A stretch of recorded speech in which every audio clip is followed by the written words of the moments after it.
Yeah, and so now we have all these kids in the hospital, and so we want to get our smile boxes into as many children's hospitals as possible. We fund the first year for them, so that's around $30,000 that we fund personally and give these smile boxes up to 50 boxes every month to the hospitals, and we take care of the storage for them. We take that on, we hold the storage, we monthly deliver it to them.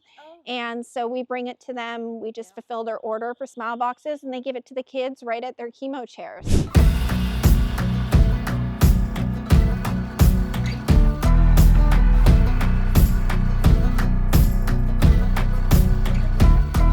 So this one's Avalanche, and this one's Lovey. This is the first horse that Danielle rescued. And she realized it kind of rescued her, so that's where it all began with this one here, Lovey. If you put something on your hand, just keep it flat. Oh, okay. Whoa! They know, they're like, guess that must mean snacks. This So camera they is just exactly, so it's live in here, and they're also in their stalls as well, so you can see another one in there. Wow. So when they're in for nighttime, they get to see what they're doing if they're sleeping, because all the animals get locked away at night, so that way for predators.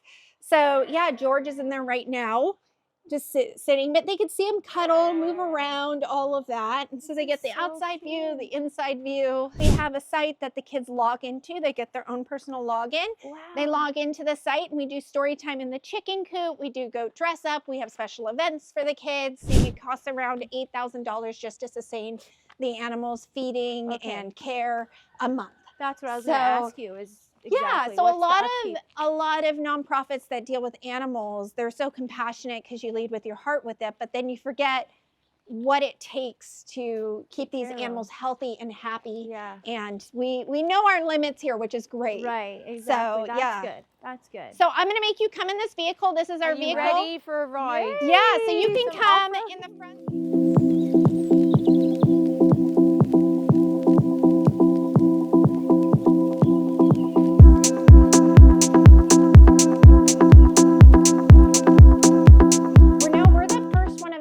To do something like this, which is really neat. And I always say to Helen, and I tell everyone in the nonprofit world, that like I didn't grow up in the nonprofit world. I didn't study for it. I didn't go to college for the nonprofit world. This wasn't my plan. So it's neat because we can do things that are outside of the box. We're not following anyone's like schedule. We're basically doing things that feel right and that we know will make the most impact. We're throwing a fun gala and we're focused on our donors. That gala is meant to appreciate the people that are there and to make everyone feel good. We're setting some really cool marks where we're getting noticed by other nonprofit professionals that are like, wow, what are you doing? And we're like, we're just doing what's right. That's what we're doing. We're doing what feels right and what we think we need to do. What I would like to do is we're calling all artists, contractors, set designers, creatives, hands-on, veterinarians, accountants, anybody. I mean, anything that you need to run a business, you need for FarmHouse Rescue. So we just need to grow, donors especially, but anyone that wants to get involved in this cause and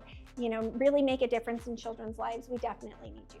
And especially volunteer-based, which is great for high school students who need those volunteer hours. It's like if they're handy and they know how to paint, that would be this is a wonderful place just to come as a sanctuary and a mental break from everyday life.